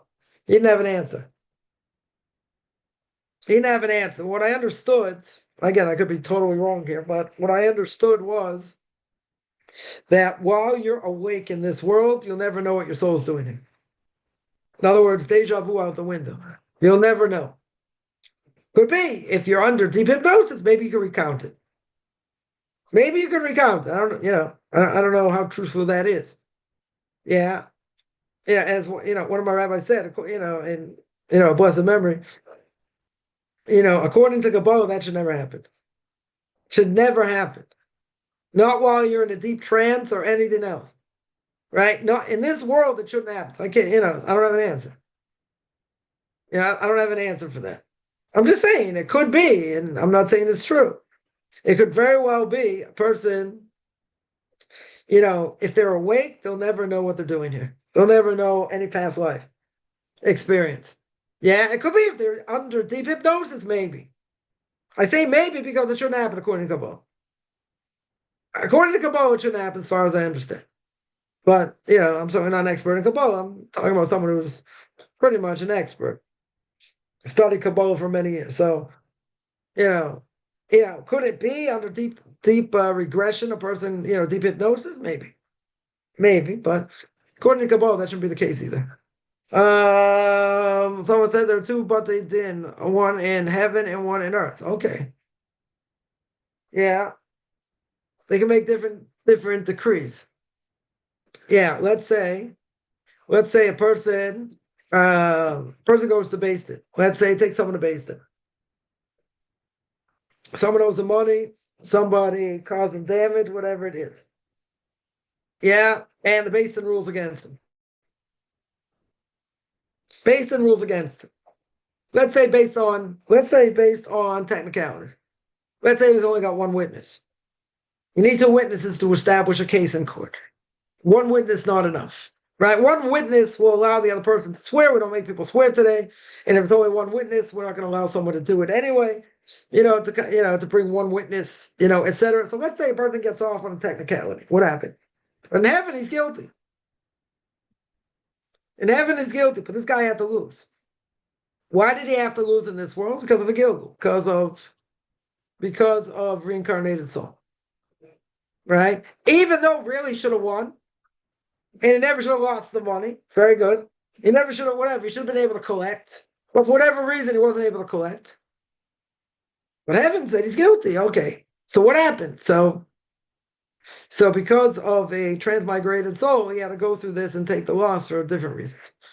So, right? So in one case, he's obligated. In one case, he's exempt. Right? So you can have that. You definitely can have that. You have to understand, there are multiple things going on in this world we don't understand. We don't understand. Right? And the case would be, this is a very good case. case would be someone, I don't know, someone comes to Beis Din and, and this other person is liable, but somehow they get off. Not because they bribe someone, let's say they get off, or, based on technicalities, not because they used the rogue Beis Din or they, or they, what do you call it? Or they paid someone off. That could also happen. That's that's even a better case. Someone got beat by the system. They got beat by the system. Yeah, so you don't have it, so you gotta say, the system's corrupt and it shouldn't be that. You're right. But they lost. Yeah. So now they can't retry the case. Let's say. They lost for whatever reason. They can't retry the case. So you can say, it's not fair, it's not this. So obviously there are other things going on. Why should the person lose? So obviously there are other things going on in heaven that maybe, maybe they were exempt in one case, they have to come back and be guilty in something else. That can happen. Because there are many things that we do not see or do not understand that goes on in front of our face. So it can happen. It can for sure happen. How common it is, when does it happen? So I can't answer. But it depends on the specific case. Of that. But you can have that. Again, the only reason or another way, give an easier case. Another way, as we said before, let's say that really you can't get him in this world. Really he's guilty. Really he's guilty. He's got one witness. Yeah, but really he's guilty. And the Beis Din knows he's guilty. Yeah, the rabbinical court knows he's guilty. The problem is they can't get him, though. They can't get him based on technicality in the Torah. Yeah, but according to heaven, he's liable. Yeah, so you have a case like that. Yeah, there was a case many years ago, and I sat in the Beis Din. One of the rabbinical court judges got up, whatever, he's very frail, it's like, his mid-80s, and he like screamed at this guy, and he's like, listen, we can't get you here. Based on different technicalities. We can't get you here. He says, but in heaven, they're going to get you. You're liable upstairs. 100% you're liable. You got off on technicality. You 100% got off on a technicality, but you're going to be liable. So it can work that way also. You don't have enough, you have evidence, but you don't have enough witnesses. Or there could be other cases like that also that you can't prosecute. You can't prosecute, but in heaven they're guilty. 100% in heaven they're guilty. How did Job make the torment stop? Yeah, when I read this book, I'm not sure how it stopped. Right? In the end, what happened? In the end, he didn't give in. He didn't get it in. God stopped it. Yeah, that's what happened. Eventually, God stopped it. He stopped all the suffering, gave him everything back. So, based on the fact that he withstood the test, essentially withstood the test, and that was it. Someone asked, let me see 1 second. Someone asks, if we make a small Beis Din from 3 kosher Jews and make a giyur, can initiate a change in higher courts in heaven? Shouldn't do it. 100% you shouldn't do it. Now, if let's say better, if a person did such a thing, they took 3 kosher Jews, 3 Jews that keep Shabbos, keep kosher, yeah, and they make a conversion. Is the person Jewish? So it depends. It could be the person is. It could be that the person is Jewish. But even though that's what the Rambam says and you could do it, we don't do it. It should not be done. I've known people that have done it, and the conversion wasn't recognized, and it shouldn't have been recognized. Because you got to remember, just because the 3 kosher Jews doesn't know they know what they're doing for conversion. Not only that, there are rabbinic authorities hold that you have to go in front of a rabbinical court that doesn't just do conversions. You have to go in front of a rabbinical court that knows other things. Laws of damage, laws of marriage, other things. Yeah. So, I've heard this argument before. So I was like, come on, I can take 3 kosher Jews. I said, you're right. But no one's going to recognize it, most likely. Yeah. So I don't understand, but the Rambam, okay. Yeah. It could be, in some cases, it's okay. If it was done right and whatever, it could be, it's okay. Yeah, it depends on the case. I'm not going to say across the board, they're all bad. Depends on the case. But just because you have 3 kosher Jews doesn't mean they know anything about conversion. Yeah, it could be good. I'm not saying not. Maybe it is. But it depends on that. Depends on the case. So now you're asking another question. Okay, can initiate change in higher courts if it's a good conversion? Why not? If it's a good conversion, if it's not a good conversion, it doesn't do anything. Or reform a conservative conversion. Is that going to change anything? No. Why not? Because it's not a real conversion. Yeah. They don't keep Shabbos. They're not 3 kosher Jews. Yeah, who knows what they are, but they're not 3 kosher Jews over here. Yeah, so that wouldn't do anything. But I would agree if the conversion is valid. If you have a kosher conversion, then okay, then it's like any kosher conversion. It can change things. If it's not a kosher conversion, it doesn't work. Then you're out of luck. Then it's not going to change anything. Then. Yeah, then it's like the person's not Jewish, so why should it change anything? Right? It wouldn't change anything. Come on, did you have easier questions? Come on, give me some easy questions. Yeah, any other questions? It's good questions. It's definitely good questions. Yeah.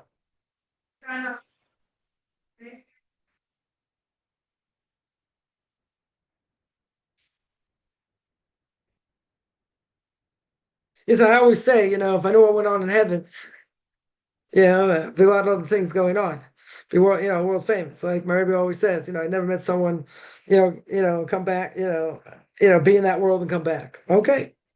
Yeah, a good question, though. Yeah, people want to know. It's what goes on up there. So again, you got to go through the book Derek Hashem. He points out spiritual forces, how they work. How the upper levels of the rabbinical court work out. Or Basin works. Basin in heaven. All that. It doesn't go into so much detail though, right? But it's also hard to understand. Just I'll throw this out there. You can have a heavenly court works like a court in this world. In other words, God's going to hear all the evidence. Why, you have angels following people, recording everything they do, just like we're recording. So God's going to take the evidence, right? He's going to take the evidence and judge. Very good. Does he have to? He doesn't have to. But see, to make sure there's no shadow of any doubt, he's going to have all the testimony in front of him before he answers. But he doesn't need to. But you can see God's busy doing other things, so he's got all his messengers do for things for him. Okay. Yeah. But just like rabbinical court in this world, that's where the heavenly court works. Yeah, it doesn't have to. God can see over everything himself and judge it himself. It doesn't need anybody else. It doesn't need any other messengers. Yeah, it shows its humility also. Okay, bring in the evidence. Right? So imagine, I'd be sitting there or floating around, who knows what I'd say. But you don't need the evidence. You got the evidence right in front of you. You know everything's in front of you. He said, yeah, bring the evidence anyway. I don't want anyone, doubting what I'm going to say over here. But who cares? Who cares what, the angels are going to complain, as all the spiritual forces are going to say anything, you zap them straight away. Like, what do you care? They're going to say this or that. No, God wants to be fair. Just like you got to hear all the evidence in this world, how have I? People are bribed and this and that. Very good. They'll hear all the evidence. Okay. Don't do it heaven, same thing. God comes down and says, let us see what's going on in Sodom. Like, who's the we? Right? The plural we over here. Who's the we? The English we. Yeah, it's talking about the heavenly court, showing his humility. What? God needs to check out what's going on in Sodom. God doesn't know. God knows. 100% he knows. Yeah, it shows humility. Someone asks, why is some elderly so grumpy? Yeah, why are they so grumpy? Because they're old. And they know they can't do very much. Yeah, and their bones hurt. Yeah, and they can't see straight, and people don't show them enough honor. I mean, I give you a lot of reasons. A lot of reasons. Not thankful for what they have. Yeah, but the older they get, what happens? They know they're getting close to death. What are they living for? They can't eat the same. They don't see the same. They give up a will to live in a certain way, right? So they don't, in the Torah world, they get so much to be thankful for. A person's older. Person's older, like, every week, every other week, you're gonna have, there'll be a bris, there'll be a circumcision, someone's getting married, someone's getting engaged, there's a bar mitzvah, like there's always one to look forward to. Plenty of things to look forward to. Just by a kiddush on Shabbos where one of my son-in-law's brother had a girl, so his grandmother was there, and she didn't start out religious, and this son-in-law's father has whatever, like 13 kids. He's got other siblings that have 7 kids, 8 kids, 3 kids, whatever, and like a lot of the married kids came for this, for this kid. So my wife asked, like, do you ever think in your wildest dreams, like you'd be like the matriarch of this unbelievable family? I mean, they became religious in the 30s. Yeah, it's an unbelievable thing. So they had how many kids were there? They had my son-in-law's mother and 3 sisters in America. They're in America now. So he had he had 3 married siblings there, plus his other brother that just had the baby and whatever. His father was there, but like the whole group, right? He had the whole group.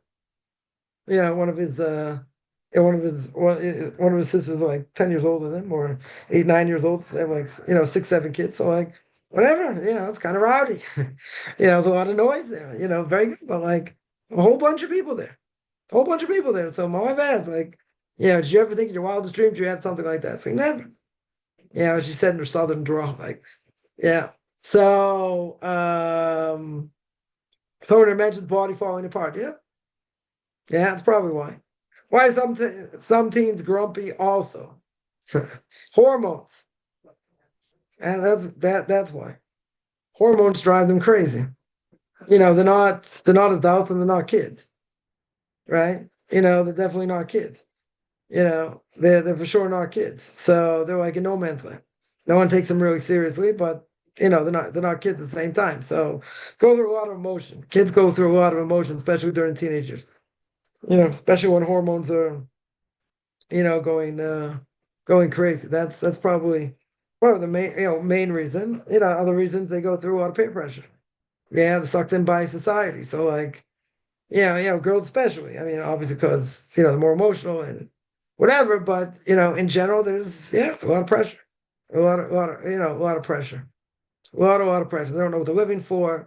Life doesn't make sense. In many ways. So like, a lot of reasons. I mean, but for elderly, they, basically, someone point out their bodies give up. Like so, if they don't have the bodies, they can't eat as much, they can't do as much. Like, what are they living for? They feel like no one takes what they say seriously anyway because they're old. They're much older, so they're not listening to them anyway.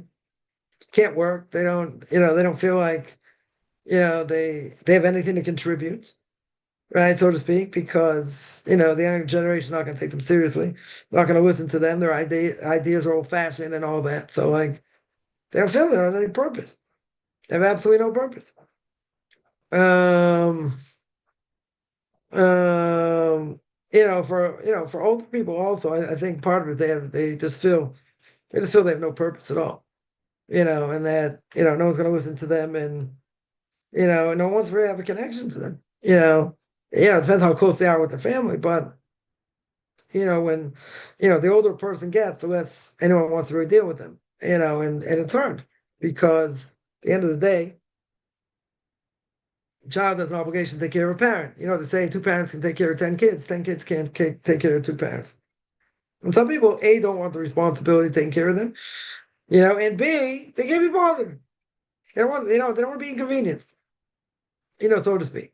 And the older person gets, the more set they are in their ways. So that they don't want to change, they don't want to listen, they don't want to be cared for. So like, it's a lot of different factors. A lot of different factors. I think there are 2 main things. One is they feel they have no purpose in the world because they're not working, they're not contributing to anything, essentially. What do they do in their old age? They go travel, they play canasta, I don't know. What do they do? The golf, I don't know, like if they're healthy enough. First they have like no purpose in life. And second is the body, someone here says body falls apart, right? When your body falls apart and you see everyone else falling apart, it kind of doesn't give you the will to live. so much. A person, let's say, they're in the 70s, or early 80s, and they see a lot of their friends, dying. You know, heard people say I have no friends left. They have no friends left because they're all dying. Yeah. And that's even more depressing because they know they're next in line. They just try and live for the next day, for the next thing. But they, person with health issues, probably person gets older, that's usually what it is. And that's what they talk about. It's all the pills they take and unfortunately, all their health problems. And no one's ever been around, people like that. No one wants to be around them. Not, it's not very, pleasant, to be around. So, those are probably two top reasons. Um, Someone said fell asleep unintentionally while listening to Torah before Shabbos. You woke up, it was already Shabbos. Headphones in my ears. How to deal with this? Headphones are muksa. Yeah, headphones are muksa, but you just try and take them off in a different way than you normally do, and just sort of move them in a different way so you don't come in contact with them. That's the best thing to do with them. Yeah. Any other? Let me see if there are any other questions.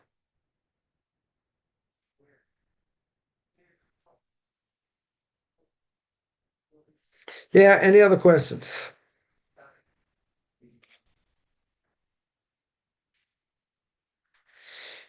All right, I'm going to stop here. I do this every Sunday, now back on a hopefully regular schedule. Every Sunday, 9 o'clock Eastern Time, 4 o'clock, 4 o'clock Israel time. Anyone has any questions, find me on Facebook at Machaim Kaufman. Beyond Orthodox Conversion Judaism, orthodoxconversion.com. Beyond Orthodox Conversion Judaism on YouTube. There I get videos and Q&As, ethics for our fathers. Book of Leviticus. Want to send me an email? RabbiChaimKaufman@gmail.com. RBBICHAIMCOFFMAN @gmail.com. Wishing everyone a good beginning of the day, middle of the day, end of the day, or depending where you are. And everyone have a great rest of the week.